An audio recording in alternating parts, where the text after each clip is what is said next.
It's my privilege to welcome Lee Zimmerman, the owner of FM Cleaning Services, serving the greater Pittsburgh area in Pennsylvania, to the program today. Lee, welcome. Thank you very much. Appreciate the invite. Yeah. Lee and I go back a couple years. Lee, do you remember where we met? No, it's been too long. We're going to talk. Probably the only thing I can think of is possibly UCCI meeting Okay. at convention. You're wrong, but we'll fix that in a minute. Okay. Okay. At least as far as my faulty memory works, I think it was a different occasion, but let's get into your company. So introduce yourself, your company, and share a little bit of history of FM Cleaning Services. My name's Lee Zimmerman. Uh, been in the industry for 48 years now. Um, FM cleaning has been in existence for 41 years. Um, I purchased FM from a friend of mine 7 years ago.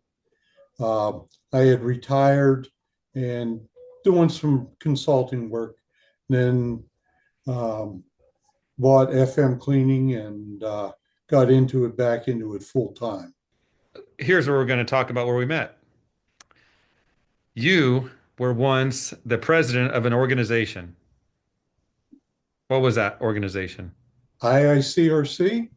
That's right. So when I first got my job with CleanFax in 2003, I think that's when you were president, Yeah, or yeah. just, So yeah. I came to a board meeting and met you there at that time. So that was a meeting at the IICRC. Do you remember now, Lee?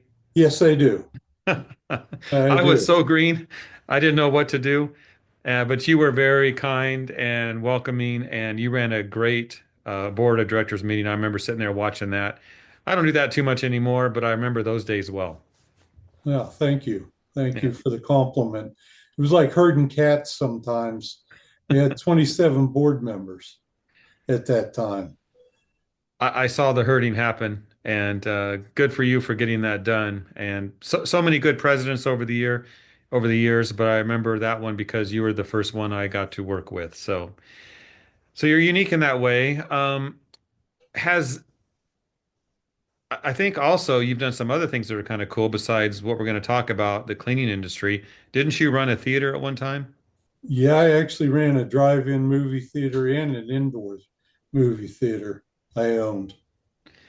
And were you doing cleaning then too? Yes, Okay. All yes. right. Workaholic. So Lee is a workaholic. That's on tape. We know that's a fact. But Lee, talk about your entrepreneurial spirit because I've heard people say that to become a business owner in the cleaning industry, you have to be kind of a renegade. You have to be kind of doing your own thing, a maverick. Maybe that's you, Lee, but talk about that. What drove you to do this to where you're at today? Well, everything that I've always ever done, I've tried to be the best at. And every job that I ever had, I ended up becoming the boss by the time, over within a year to 2 years' time, I became the boss of it. And finally just said, why am I doing this for somebody else? I need to do it for myself. And actually, when I was working for my uncle as a carpet cleaner, um, one of my customers actually came to me and said, you need to be on your own. You need to get away from your uncle.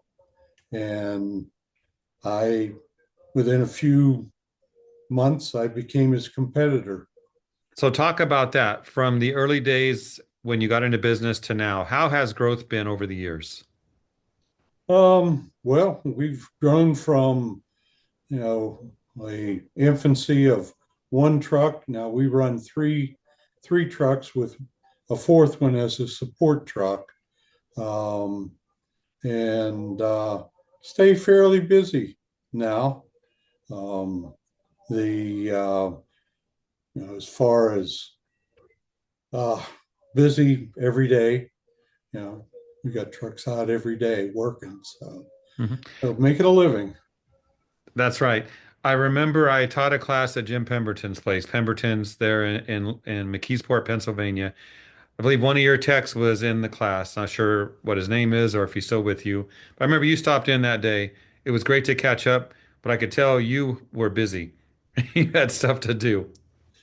Yeah, yeah, that was Scott actually. Scott's still with me. Good. So yeah, he's been here about 4 or 5 years now. He's actually my lead tech now.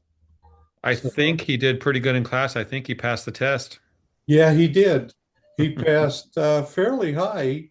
He was I think he did a 92. So Yeah. pretty good. I mean, I would say it was his teacher, but that's probably a stretch. Could Probably be, his boss. never know. Hey, Yeah. I'll take credits for that. I since I was his teacher before you.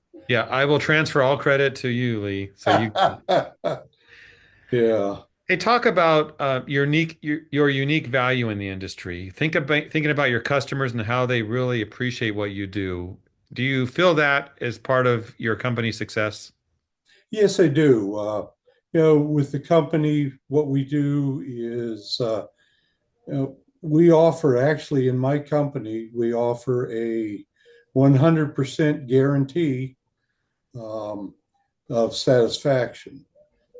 That's been that way ever when I had my own company, and with this company, which I own now, we've kept that on, and we stand behind that. I can actually still count on one hand how many times we've had to refund money, but we will stand totally behind it.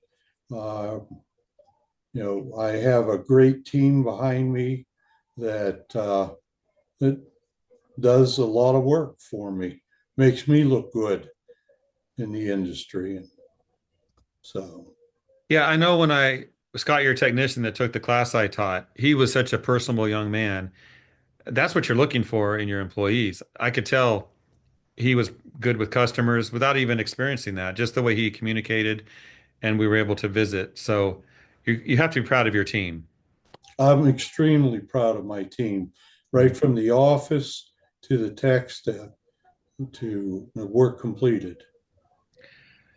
Let's dig into the troubles Lee has seen over the years, the challenges you face. So you've been through a recession, you've been through good and bad times. What are some of those challenges, those speed bumps you hit along the way that you overcame? Can you think of any? Yeah, probably one of the biggest was, the change in the industry, going from carpet cleaning to hard surface. That was a huge thing. We added to it, got training, uh, bought the proper equipment, and we still run on ongoing training. In the company, um, usually, you know 2 or 3 times a year we have the training session. So, but that was one of them. Uh, so we developed that. COVID, COVID was another challenge. Um, Fortunately, we had enough commercial work that the commercial business kept us going when we couldn't do the residential. Um, and probably right now, the biggest one that I see within my area is employees, trying to hire new employees and keep your employees. So, and we've done steps. It's not just throwing money at them. It's adding value, making them feel that part of the company, which they are. Without my employees, I'm nothing. So, so they're the face of the company. I just work in the background. So, Running the orchestra, I guess you could say, directing yeah, things. Yeah. kind of, yes. So, Lee, let's talk about mistakes, business mistakes. You have to have made a couple along the way. Can you identify what those are and what you did to overcome them? Well, mistakes. I've been extremely lucky being involved with an organization called IICRC. I got to work with a lot of well-known, very intelligent people, and fortunately, they kept me on the straight and narrow. And when I strayed, I mean, it's extremely important to associate yourself with people in the know. And if you do that, it limits your mistakes, tremendously. So I've been fortunate that I've had a couple stub toes, but nothing of any major consequence. Well, if you want to name drop, that's fine. Well, it was people, very early on. Right in my backyard, I have Lee Pemberton and Jim Pemberton, and they took me under their arm. I mean, I've known Jim since he was 19, so uh, That's a whole nother episode. yeah, yeah, definitely. And people like Jeff Bishop and uh, Larry Cooper, a lot of people that instructed me along the way. And the important thing is you got to have your ears open. You got to be humble enough and listen. You know, listen to what they're telling you. So, Very true. Just a couple more questions for you, Lee. I know you've got a team to run there. You got to check up on your techs. What does real success look like to you? well, success varies with age, in my opinion. When I was younger, I wanted to be rich and have lots of money and a big house and have 40 trucks out there running and everything. But as I've matured, I've realized that, it's more important to have the respect of the people around you, of your community, and, have a good reputation. To me, that's success. I always said I would like to live comfortable. I don't need to be rich. Good philosophy. Let's close, Lee, with you just offering some advice. If you were able to mentor a young entrepreneur starting out in business, or maybe one that's struggling, what are some thoughts you would share with them to succeed? One of the things I would say is associate yourself with, your supposed competitors. Um, there's plenty of carpet, there's plenty of floors out there. You're never going to be able to clean them all. And if you can make friends with your competitors, that's huge. Um, you know, half the pie is better than none when you are small and you're struggling. Two companies get together and work a big job. That's fantastic. Um, you can also, within my own company, we're big enough that we do pretty good, but we also work with our competitors, and we do, if they have a problem, we're more than happy to come in and help them fix it. It keeps the industry better. It keeps the black eyes out of there.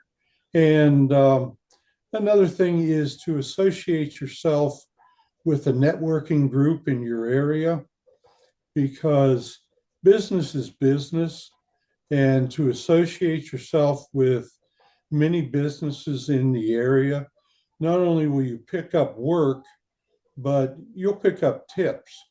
You know, business is the same no matter what, whether it's a lawyer, whether it's a um, possibly a furnace guy, or uh, you know bug a bug terminator, anything like that. But business is business, and if you associate with it, you'll learn. You'll learn where they made mistakes and stay away from it, and where their successes are, and you can apply it to your own business. So those were probably a couple of the most important things that I would do and have done. Mhm. Good advice, Lee. Appreciate that. Well, thank you for your time today. Hopefully, these words you've offered will help others succeed as well. And I don't think I'll see you at the next IICRC meeting. Probably not. All right. All But thank you, Lee. right. Thank you very much.